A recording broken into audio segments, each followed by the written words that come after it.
You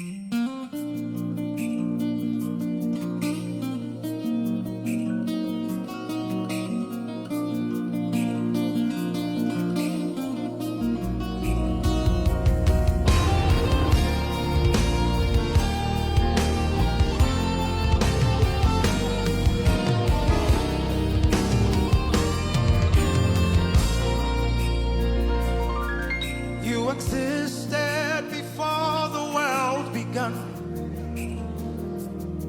and you've got times and the seasons in your hand. You rule and reign, majestic is your name.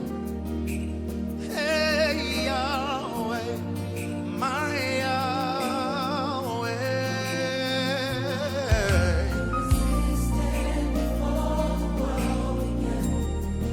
You've got times and seasons. You rule and reign. Hey, Yahweh. Oh, my Yahweh. Hey, you existed. You've got times and seasons. And you rule and reign. Hey, Yahweh. Lift your hands to the King tonight. Everybody say, hey, Yahweh. Oh, my Yahweh. Very simple song. Can we do it together? Hey, Yahweh. Oh, my Yahweh. Hey. Lift it up, lift it up. Everybody, hey, Yahweh. Oh, my Yahweh. Hey. Hey, Yahweh.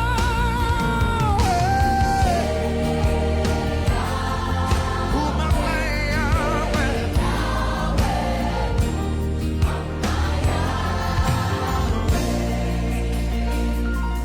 And you are able to do for me when I cannot do anything. What's his name?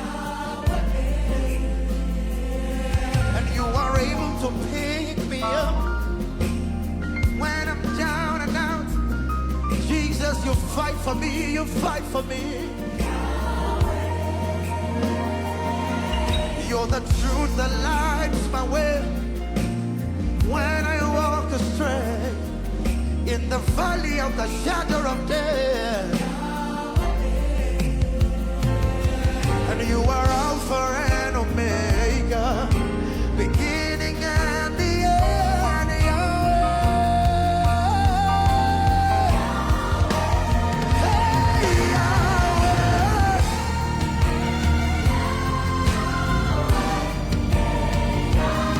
Oh, my Yahweh. Everybody. Hey, Yahweh. Oh, my Yahweh. Everybody, come and shout. Hey, Yahweh. Come on. Oh, my Yahweh. To the King of Kings. Everybody, hey, Yahweh.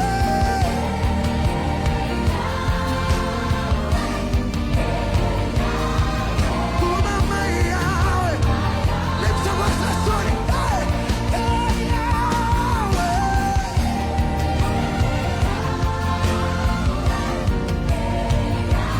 Oh, my Yahweh. Nobody like Jesus anywhere. Hey, Yahweh. Yeah, yeah.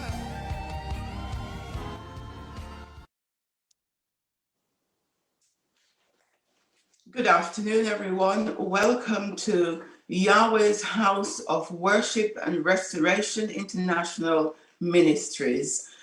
Good morning, good afternoon from wherever you are. We'll be looking at the armor of Yah. We'll continue to look at one of the elements of the armor of Yahweh. Last week we looked at the shoe of the gospel of peace. So this week we're going to look at the shield of faith. Too often we read Yahweh's word and we read it and we don't take the time out to understand how it really applies to our daily lives and what it means to have the armor of Yahweh on at all times. And I will attempt to give you a little bit more clarity on what it means to have those individual armors mean, and what it means to always have Yahweh's armor on. So this week we're going to be looking at the shield of faith. We're going to be looking at the shield of faith. But before I do so, I would like to share with you what the Roman soldier's shield looks like. Because when Paul wrote to the Ephesians, he likened it to the Roman soldier's armor, simply because Paul was in prison when he wrote this, and he was in contact with them daily.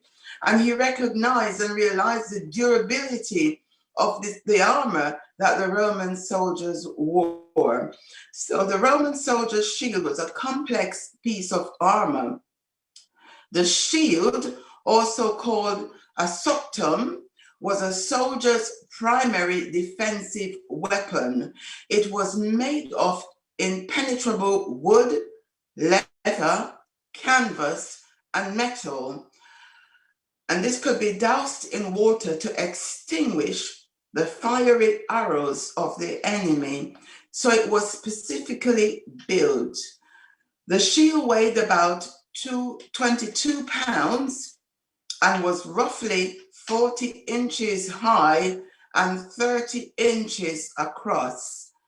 A metal piece ran across the middle of the shield, so it could also be used as a weapon to punch or to push forward. So it was made very sturdily.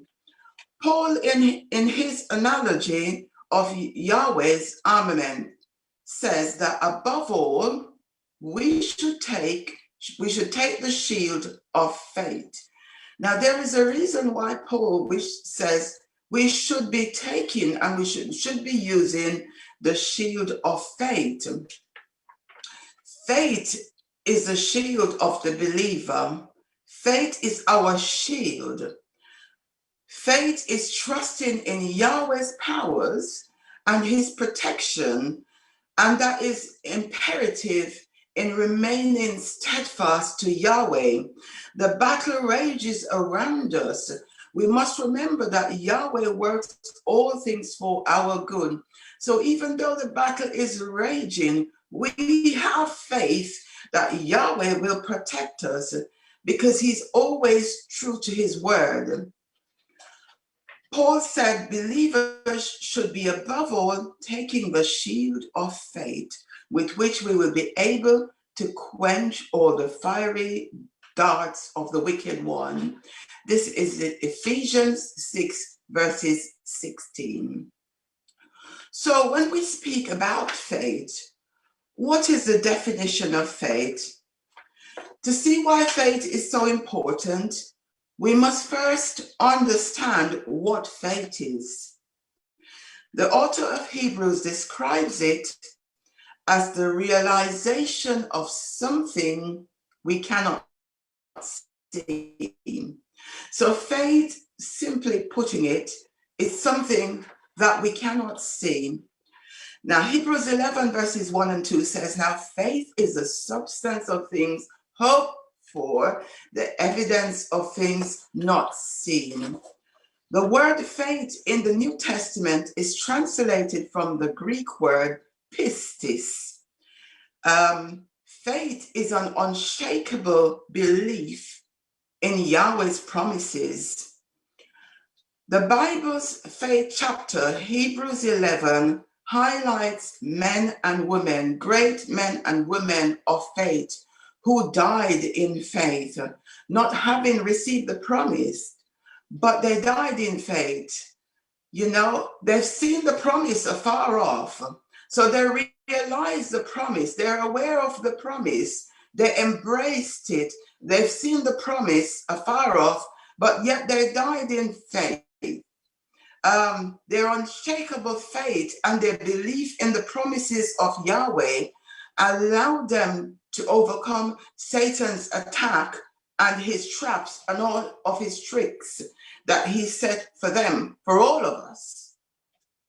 Moses, for instance, when he became of age, he refused to be called the son of Pharaoh's daughter. And we know the story of Moses when he was found in the bulrushes and Pharaoh's daughter took him into the palace. Now, when Moses came of age and he realized what was happening, Moses refused to accept Pharaoh's way of life. So he rejected it and he chose rather to suffer affliction with the people of Yahweh, with his people, than to enjoy the passing pleasures of sin, esteeming the reproach of Yeshua's greater riches than the treasures which was in Egypt, which he could have obtained quite easily. And this is found in Hebrews 11, verses 24 through 26. If you take the time to read this, Moses' faith was his shield, where it refers to the shield of faith.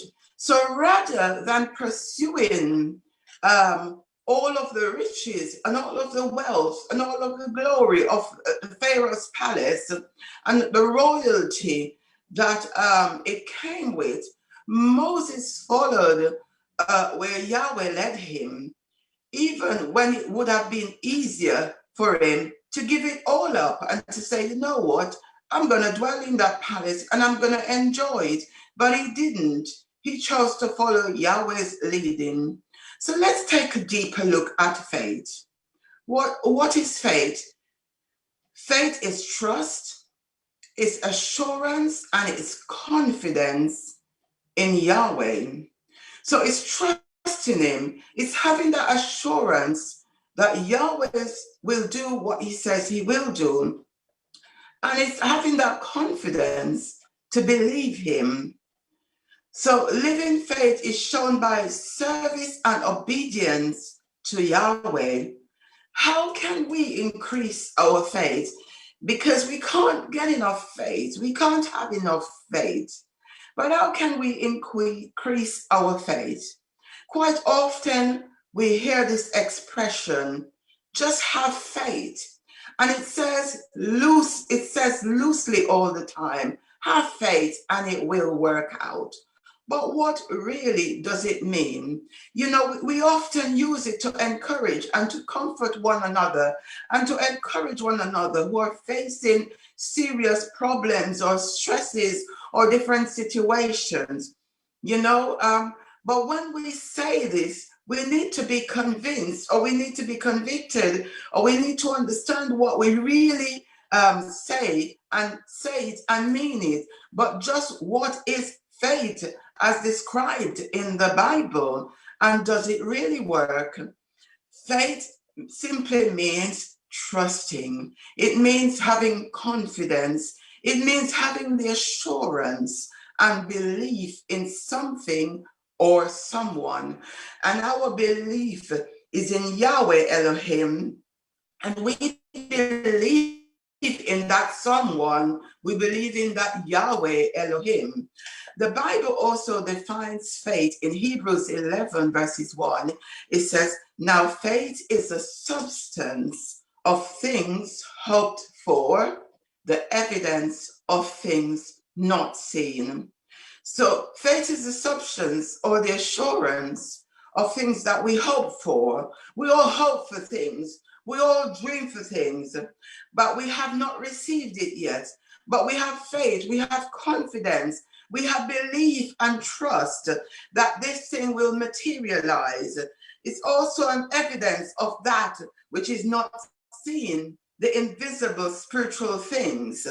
So faith comes before a prayer is answered. So we have to have faith before we see the evidence of that thing, or before we receive the evidence of that thing.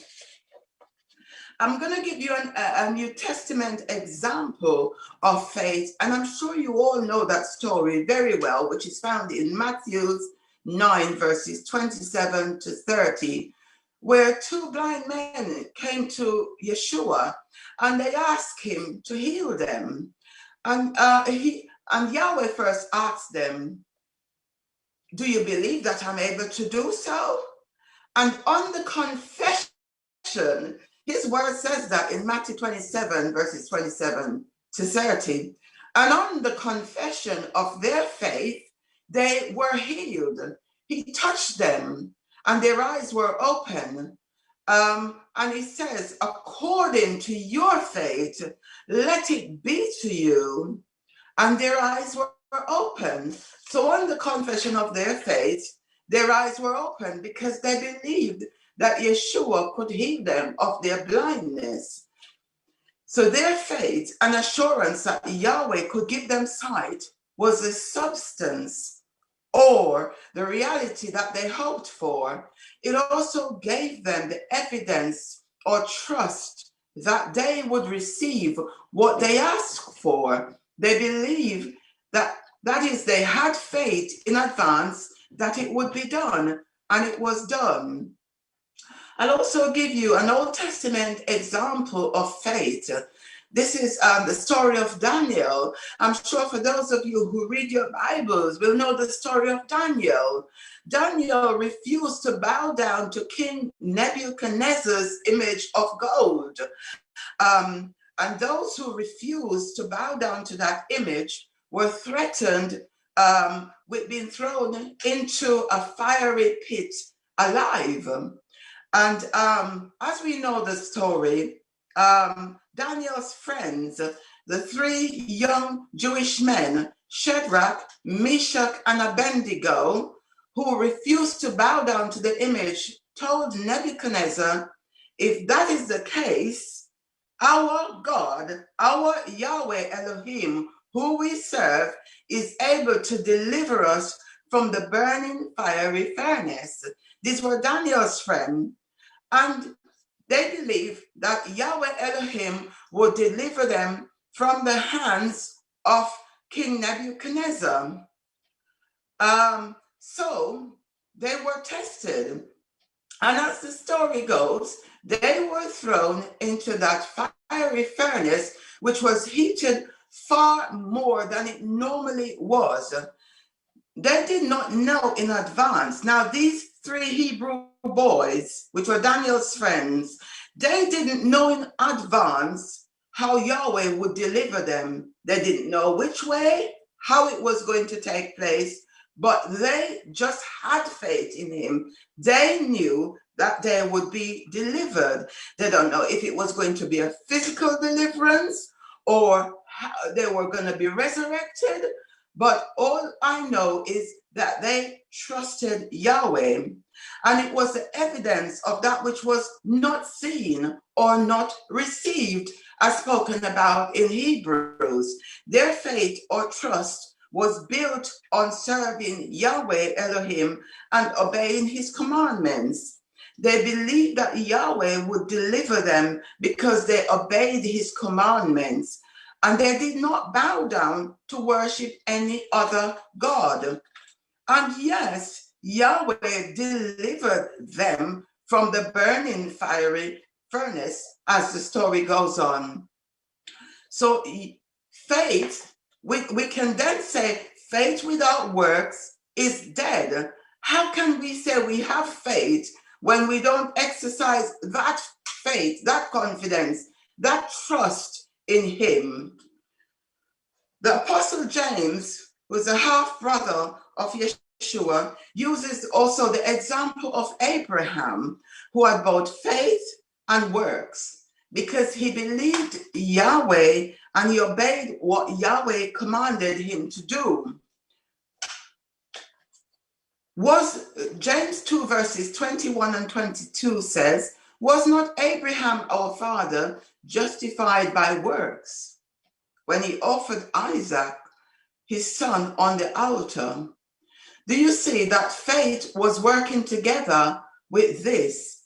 Works was made, and by works, faith was made perfect. Real faith is more than just believing in Yahweh alone. It includes acting on that faith.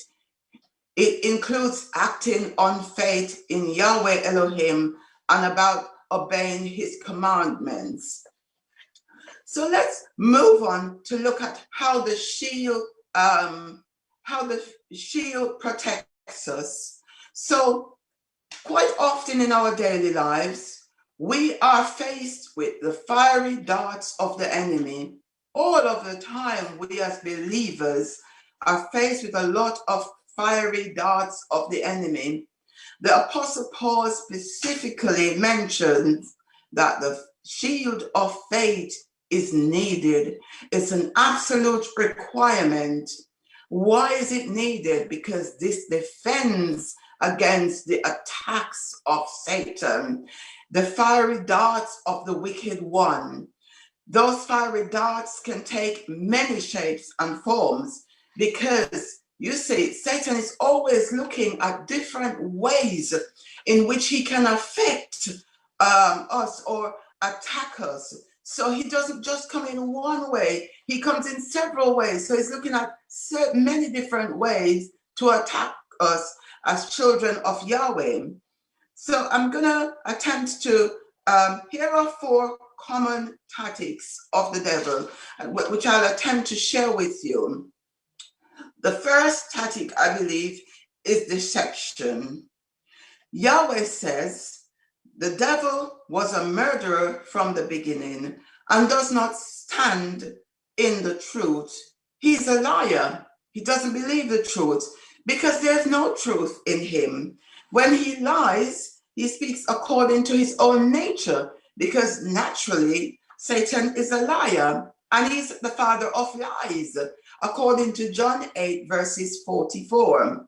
So he uses deception a lot of the time. The devil deceives us with many false and empty promises. Most of these relate to the lie that we'll be much happier and more fulfilled if we sin or if we deny or different aspects of the truth, or if we tell a lie to gain or to achieve something in life. So we need to denounce lies because Satan tries to deceive us by using lies. The devil also deceives us by suggesting all sorts of complex things, all sorts of complexities, especially in the way we think. He seeks to confuse us and to conceal the fundamental truth about our actions. Our minds are very willing and love to indulge complexity as a way of avoiding the truth and also for making excuses. So Satan connivingly tries to deceive us, and sometimes we entertain him and we entertain these lies. The devil also seeks to deceive us with words. Words are something which is extremely important. One of the things, and thus dismemberment and murder of a child through abortion becomes, listen to the way he uses words, reproductive freedom or your choice.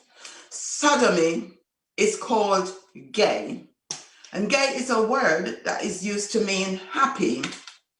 Our luminous faith and ancient wisdom are called darkness and ignorance. Fornication, again, is called cohabitation. So they use different words to make it sound good and becomes accepting. The redefinition of marriage, as it is known is now marriage freedom or marriage equality. And thus, through exaggerations and outright false labelings, the devil deceives us.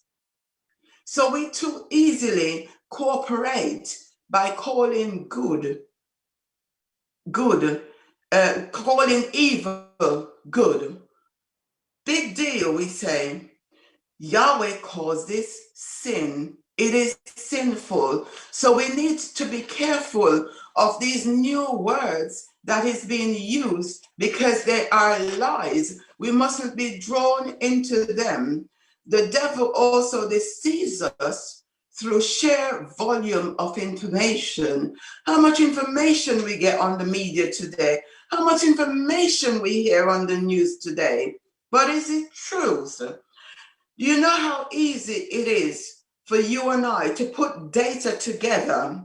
And when we put the data together, it can sound so convincing, but yet it's a lot of lies. If you look at the media today, a lot of us will agree that a lot of data, especially with COVID-19, a lot of data is put together, but is it truth or is it lie? But we mustn't be drawn into these deceptions. We need to be careful. We need to assess what the enemy is trying to do to us, what he's trying to seek to deceive us, to make it look good in our eyes and to accept lies.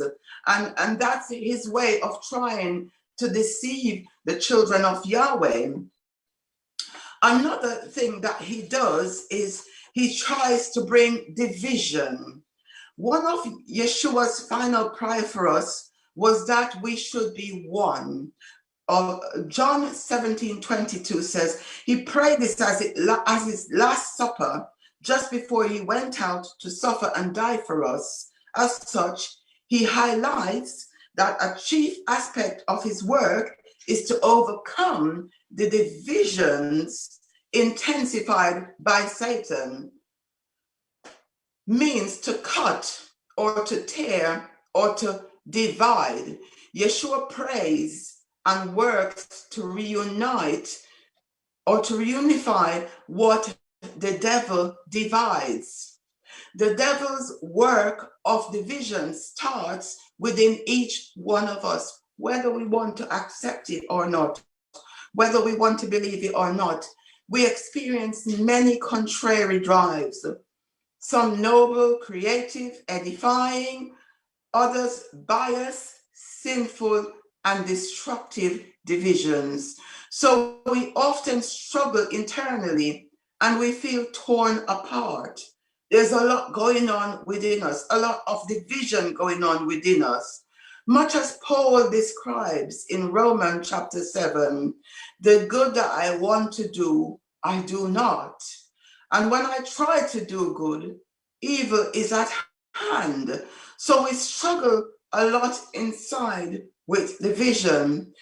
And this is work of the devil to divide us within. And as Paul lays out in Romans 8, the chief work of the enemy is to establish, the chief work of Yeshua is to establish within us the unity of our soul and our bodies, and not to allow Satan to destroy or to bring division internally in our minds, in our souls, and in our bodies. And of course, the devil's attack against our inner unity spills out into many divisions among us externally, because what's going on inside, automatically we display that, we portray that, because it cannot be helped what's going on, this internal fight that is going on inside of us. We're going to start depicting that outside. So many things help to drive this division.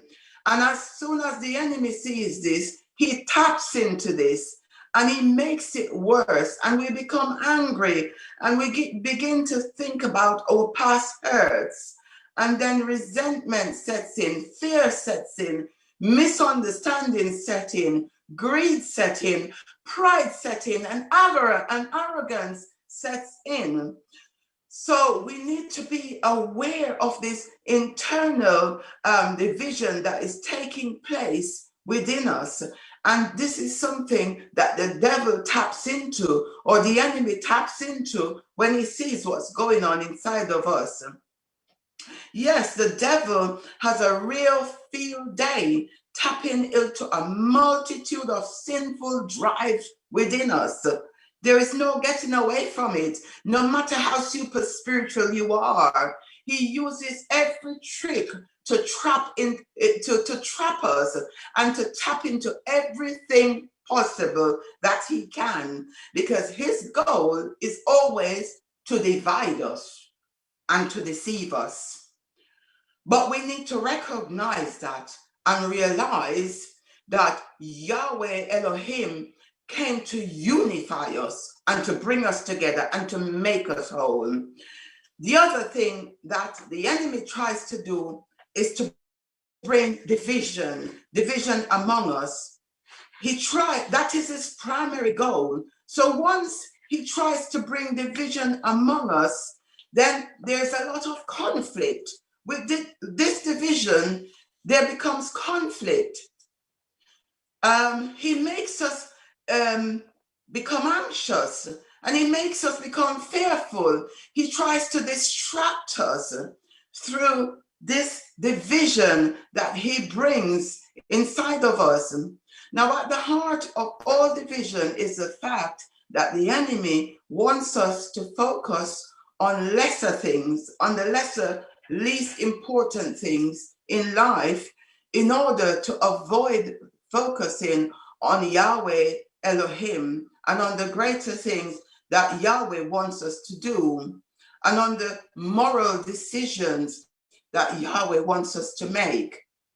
So once again, we must learn to focus on what matters most, not the little things, but let's focus on what matters most and refuse to allow our attention to be diverted to lesser things. Lastly, he tries to bring discouragement. How often do we feel discouraged? I know that I get discouraged sometimes, depending on the situation.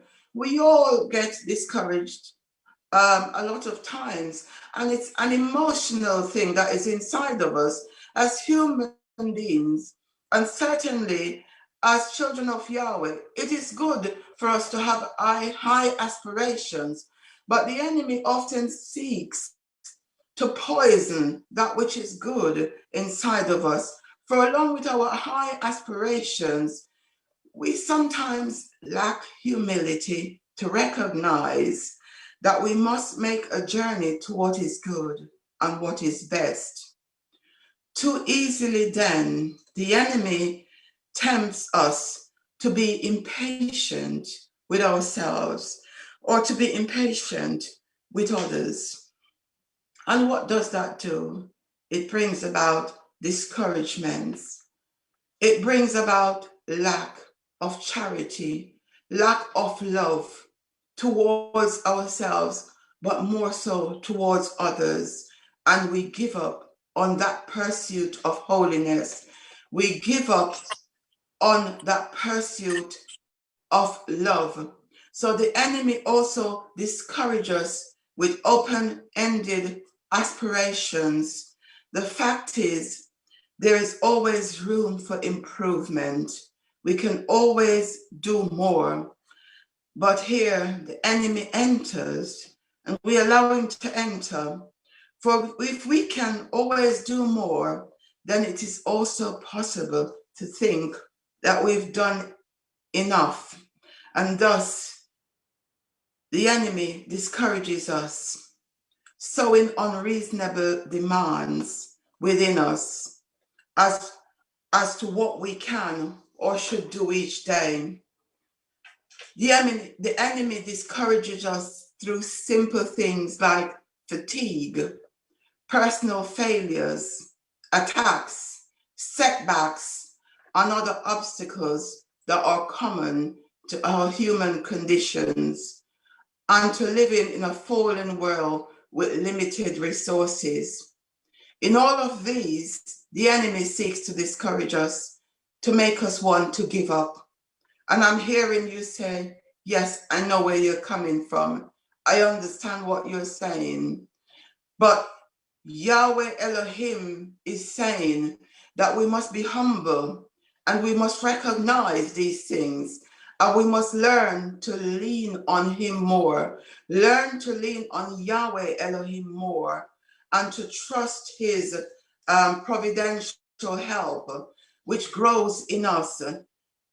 His faith, our faith in him will increase if we put our trust and confidence in him. So these are four common tactics of the enemy, and we must learn to recognize them. We must learn to recognize them and name them. There's no reason why we can't name them. In this way, we can start to gain authority over them. Notice Paul's statement in Ephesians 6, verses 11. He says, put on the whole armor. Put on the whole armor of Yah, so that you will be able to stand against the wiles of the enemy, the attack, the darts of the enemy. Indeed, Satan, our adversary, he approached Adam and Eve in the Garden of Eden. I'm sure you remember that story very well. By tempting her with fruit that was pleasant to the eyes, and by telling her that it would bring forth wisdom. So when the woman saw that the tree was good, she recognized that the tree was good for food, and that it was pleasant to the eyes, and a tree desirable to make her wise after listening to the enemy. She took of the fruit, and that's in Ephesians 3, verses 6. We must be wise to his device. So how do we use the shield of faith? In fact, just like a Roman soldier in battle was confronted by the arrows, by the darts or the fiery darts of the enemy, we too are attacked at any time, at any angle by Satan's device. He can attack us anywhere, anytime, at any angle. And that is why the shield of faith is important. And it's a very important piece of the armor of Yahweh. And he's given us that to defend us against those attacks of the enemy. A shield, whether it be physical or spiritual, can only be effective when it's raised. You notice that the Roman soldiers, they raised that shield of faith. This requires an outgoing state of preparedness. So we must always be prepared and be ready at all times. And it requires patience on our part. The Apostle Paul paints a vivid picture of how we must humble ourselves and hold up the shield of faith against Satan. Therefore, humble yourselves under the mighty hand of Yahweh, that he may exalt you. Not we exalting ourselves, but that Yahweh may exalt us in his time, not in our time. And he says we must cast all our cares upon him, Yahweh Elohim, because he cares for us.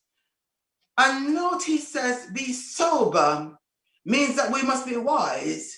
We must be vigilant, because our adversary, the enemy, walks around, and he uses this analogy like a roaring lion, seeking whom he may devour. The lion is not partial to anything. The lion attacks anything. So when he uses that description, it tells you how serious it is. The enemy attacks anywhere at any time. The lion roars, and when the lion is roaring, that lion is in vexation of spirit. So he says we must resist him, and he says we must remain steadfast. In other words, we must remain fixed in what? In the faith. And why must we remain fixed in the faith? Because we know. When you don't know something, then you're ignorant to it. But now that you know that the suffering that you're experiencing is for only a short time, because Yahweh Elohim will give you the wherewithal to bear it, and he will also remove it from you. Now that you come into the understanding and that awareness, and you know it, he says, may the grace of Yahweh, who called us into this eternal glory, he says, after we have suffered for a while, not all times, for a while, he will make us perfect.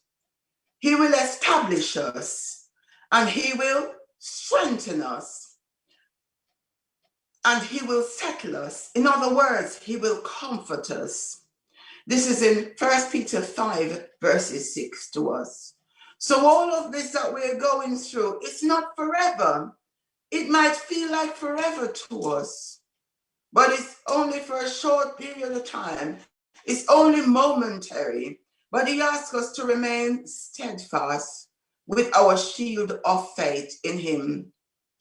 So when Paul listed the spiritual armaments of Ephesians 6, he emphasizes faith. And he emphasizes faith for a reason, saying that above all, and that is important, he says, above all of the armors, or all of the elements of the armor, we need, all of us as believers, need to take the shield of faith. We need to have the shield of faith. Why? Because it's to be used in addition to the rest of the armor of Yahweh, because all of the armor of Yahweh is important. So by examining some of the attributes and the spiritual benefits of faith, we can begin to understand the value and the importance of having it, because we are justified by faith. That's what his word says. We are justified by faith. What does it mean we are justified by faith? This justification of our sins before Yahweh requires faith on our part. Justified by faith means we have peace with Yahweh. We have peace with him through Yeshua's death, burial, and resurrection. And because of him, we have access to faith through Yahweh's grace, through his shed blood. And we need to stand firm in this. We need to rejoice in this. We need to hope in this. And we need to glory in Yahweh. He says that in Romans 6, verses 1 and 2.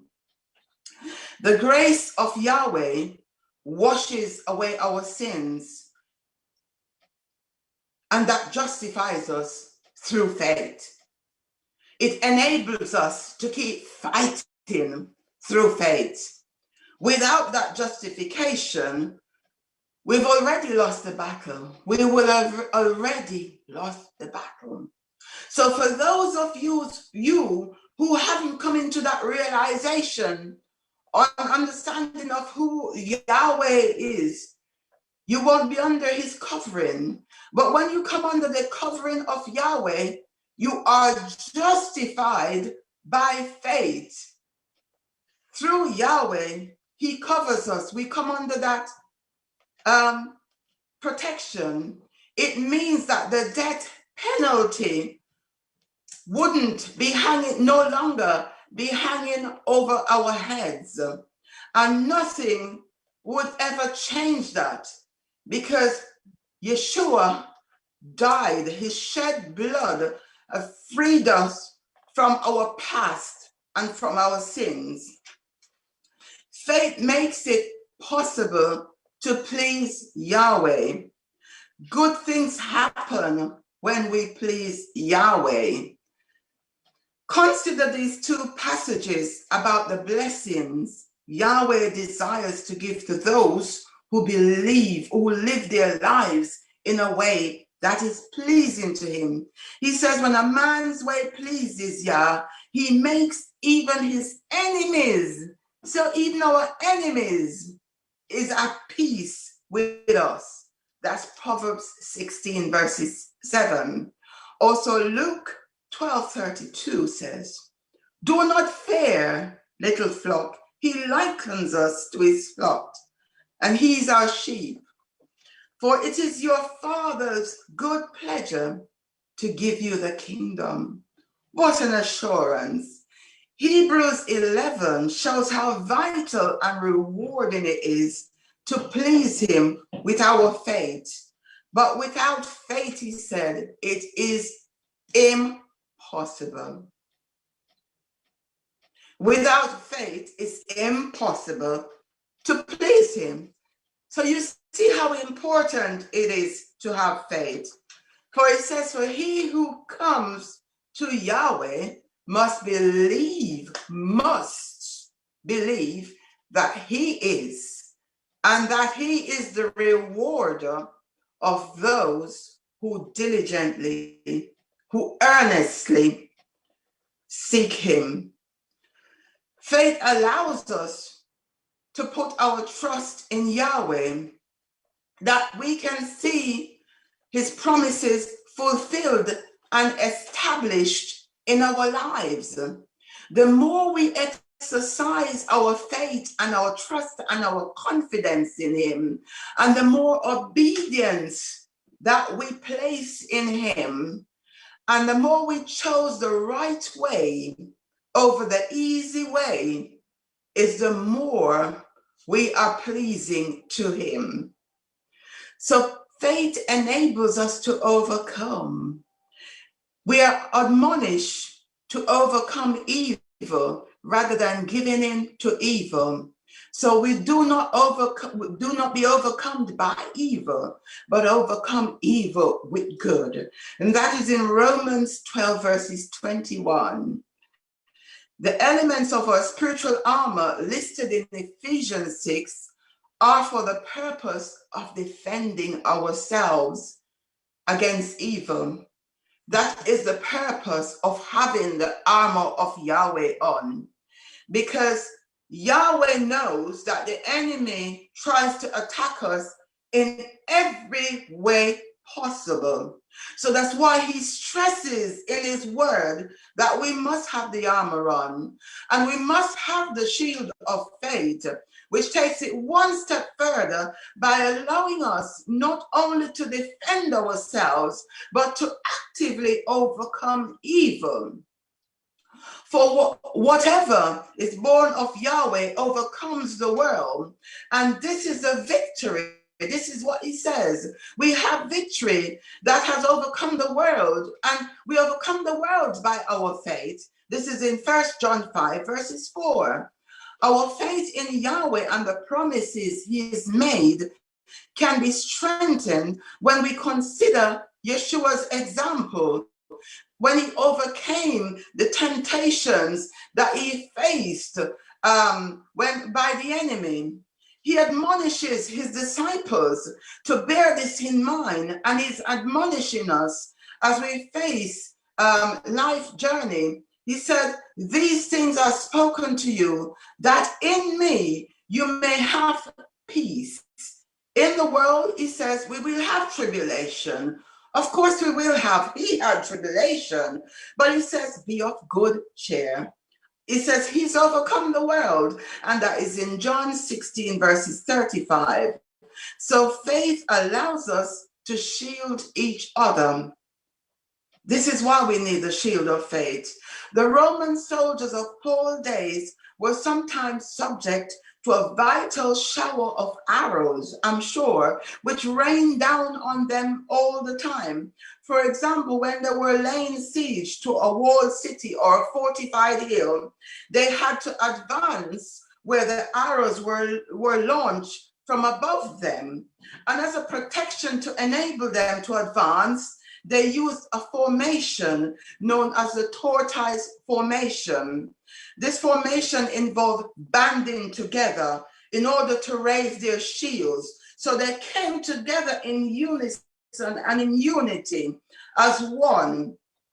So the soldiers formed a tight square. So those in the front raised their shields in front of them, and those in the sides face to the sides and raise their shields, and those in the back do exactly the same, and they all did the same. So the Apostle Paul spoke of the need for the body of Yeshua to be joined together, helping each other. We need to be in unity to help each other, much like the band of soldiers who raise their shield to defend each other. So we need to also be united. Yeshua is looking for our faith. As a shield, it would be physical or spiritual, and it can only be effective when it is raised. We need to understand that. And this requires an ongoing state of readiness, an ongoing state of being prepared and to be patient, to exercise patience on our part.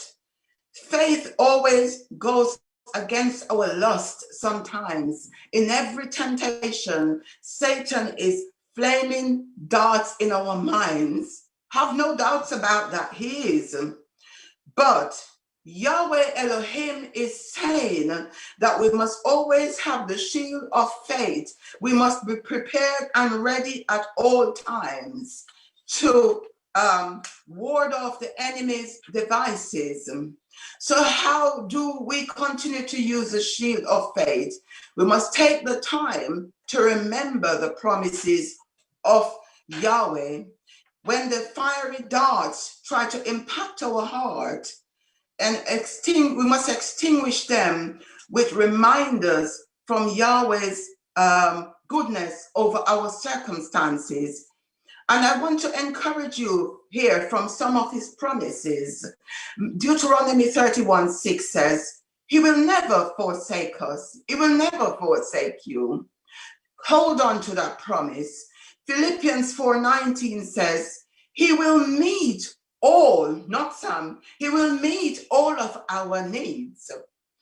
Psalm 50 verses 10 says, call on him and he will answer. It didn't say he might answer. He says he will answer. Proverbs 3 verses 5 and 6, he will make our paths straight. It didn't say he might. He will make our paths straight. A soldier's shield was strongest when linked with one another. That's another thing we need to do. We need to band together with other believers in the fight of faith. We must be in unity. The best way to band together is through the closeness sometimes of small groups. And this is how the church began in the first century. And this is where the strongest bonds are made today. We must be united together as one in that faith. And we also need to recount Yahweh's past victories in our lives. Too often we try to think about past negative things and the struggles we've been through, but we need to count our many blessings, as the song says, name them one by one. We need to recount Yahweh's past victories in our lives. You know, in the movie, The War Room, I don't know if you managed to watch that film, but I watched it. And Miss Clara, she had a framed plaque on her wall with all her answered prayer. And I'd encourage us to make a list of all the ways Yahweh has come through for us in the past. Whenever your faith wavers, recite this list. Let this list be a reminder. Let it remind us in detail how Yahweh has made a way for us. So I just want to leave that with you, that word of encouragement. Make a list, remind yourselves from his word what he says he would do for us. Next Sabbath, we'll look at the fifth element of the armor of Yahweh, which is the helmet of salvation. I hope you have gained something from the shield, having the shield of faith and what it means to you and how you can further apply this to your daily lives. Thank you for stopping by. Thank you for listening. May Yahweh continue to bless and keep you. Please join us at 3 p.m. for our service time. Yahweh bless you. Bye for now.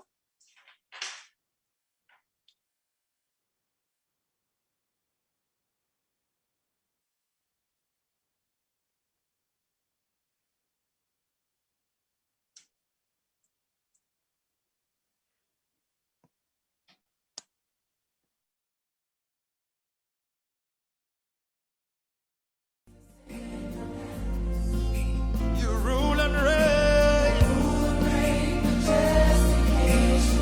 Hey Yahweh, Umama Yahweh. Hey, you existed. You've got times and seasons, and you rule and reign. Hey Yahweh, lift your hands to the King tonight. Everybody say, hey Yahweh, Umama Yahweh. Very simple song. Can we do it together? Hey Yahweh, Umama Yahweh. Hey, lift it up, lift it up. Everybody, hey Yahweh, Umama Yahweh. Hey, hey Yahweh, Umama Yahweh.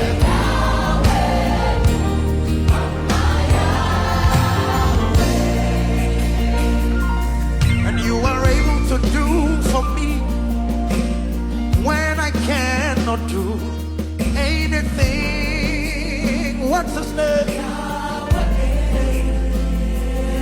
And you are able to pick me up when I'm down and out. Jesus, you fight for me, you fight for me.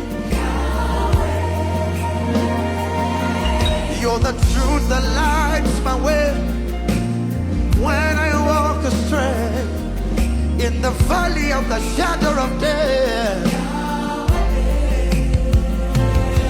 And you are Alpha and Omega, beginning and the end. Yahweh. Hey, Yahweh.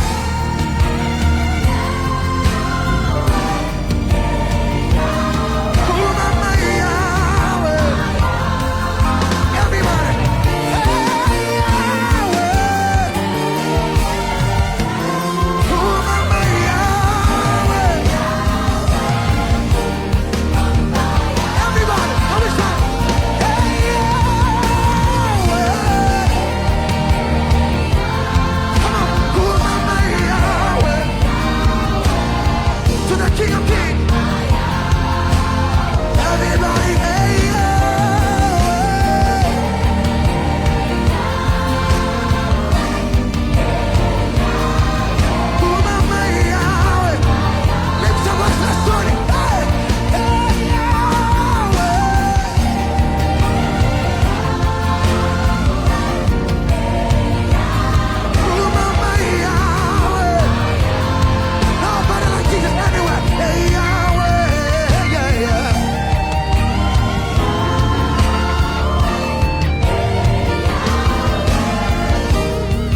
How many church you gotta listen to that? Yeah.